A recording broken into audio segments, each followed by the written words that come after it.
Good morning. જય માતાજી, જય મા કાલી, જય જવાન, જય કિસાન, જય સ્વામિનારાયણ. સાહેબ બંદગી. શનિવારની સવારમાં આપ સર્વેનું સ્વાગત છે. સર્વેને સુરેશભાઈના જય સિયારામ અને દિવસની શુભ શરૂઆત પ્રાર્થના, વંદના અને યોગ પ્રાણાયામથી આ કાર્યક્રમ આપણે જે નિયમિત કરીએ છીએ એમાં સ્વાગત છે. ખાસ આજે શનિવાર છે એટલે હનુમાનજીની સ્તુતિ કરી નાખીએ. मनोजवं महारुततुल्यवेगं जितेन्द्रियं बुद्धिमतां वरिष्ठं वातात्मजं वानरयुध्यमुख्यं श्रीरामदूतं शरणं प्रपद्ये. ओम नमो हनुमन्ते भयभञ्जनाय सुखं कुरु भट्ट स्वाहा. ओम हनुमन्ते नमः. ओम. હનુમાનજીની સ્તુતિ વંદના પ્રાર્થના બાદ હવે આપણે નિયમિતપણે ધ્યાનમાં જોડાઈશું. ધ્યાનની અંદર ધ્યાન મુદ્રા આ જ રીતે બસ આમ પલાઠી વાળીને બેસવું હોય તો પણ ચાલશે, અને કોઈને પદ્માસનમાં બેસતા આવડતું હોય તો પણ બેસી શકે છે. દરેકની યોગ્યતા પ્રમાણે બેસવાનું છે. આપણે કસરત કરવા બેઠા છે, કોઈની મજબૂરી ન હોવી જોઈએ. એકદમ ફ્રી, શાંત મન, શાંત જગ્યા પર એક ચિત્ત થઈ આજુબાજુ જે કંઈ પણ ચાલી રહ્યો છે એનો માત્ર આહલાદક અનુભવ કરવાનો છે. બસ માણવાનું છે. ભૂતકાળ અને ભવિષ્યકાળને ભૂલી જાઓ. હાલ વાસ્તવિક જીવન જે છે, વાસ્તવિક તમારી આસપાસ જે કંઈ પણ ચાલી રહ્યું છે એને આંખો બંધ કરીને માણો, એને અનુભવો. એ દ્રશ્યને ક્રિએટ કરો તમારા મનમાં.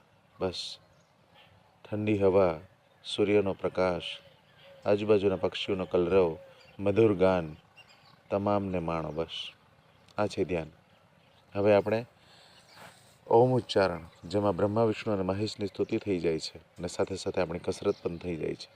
બરાબર ને? શરીરના અંદરના તમામ અવયવોને એક નવી ઉર્જા મળી જાય છે, નવો જોશ મળી જાય છે, અને દિવસની શુભ શરૂઆત માટે આખા શરીરને પૂર્ણ ઉર્જા મળે છે. અને પૂર્ણ ઉર્જાથી આખો દિવસ આપણું સારા કામ, તમામ કામ જે કંઈ પણ કરતા હોય કર્મ, એ દરેક કર્મ માટે એક ઉર્જા શરીર આપણને પૂર્ણ સ્ફૂર્તિલું, આપણને જોશ સાથે મદદ કરે છે. ચાલો.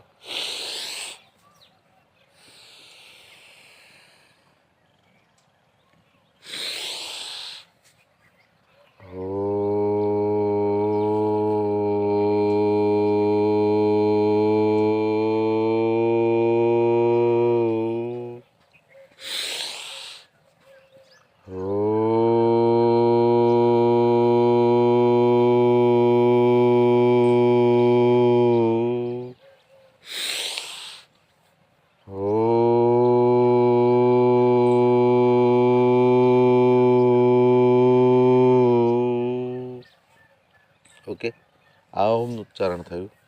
હવે આપણે ભ્રામરી પ્રાણાયામ, જેની અંદર નાકમાંથી બમરો ગુંજન કરતો હોય એ રીતના અવાજ કાઢવાનો છે.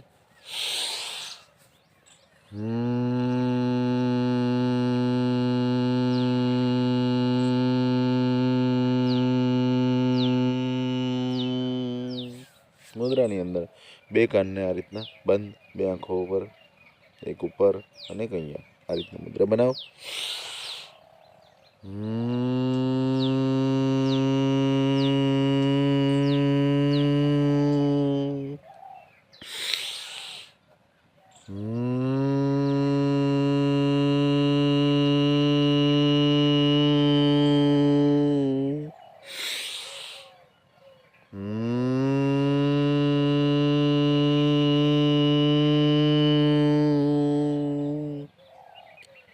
મિત્રો, આ છે ભ્રામરી પ્રાણાયામ.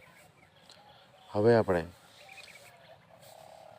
સૂર્યનાડીને જાગૃત કરવા માટે કપાલભાતિ ભસ્ત્રિકા પ્રાણાયામ કરીશું, જેની અંદર ધ્યાનમાં એ જ રીતે બેસવાનું છે અને શ્વાસને બહાર ફેંકવાનો છે. ઉધરસ ખાતા હોય એ પ્રકારે જોઈ લેજો.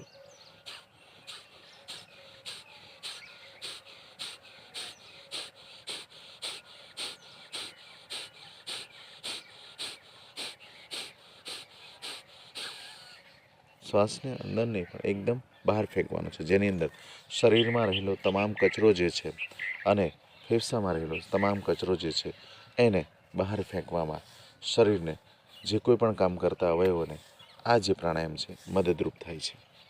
હવે આપણે ભસ્ત્રિકા કપાલભાતિ પ્રાણાયામ પછી સૂર્યનાડીને એક્ટિવ કર્યા પછી આપણે હવે ચંદ્રનાડી એટલે કે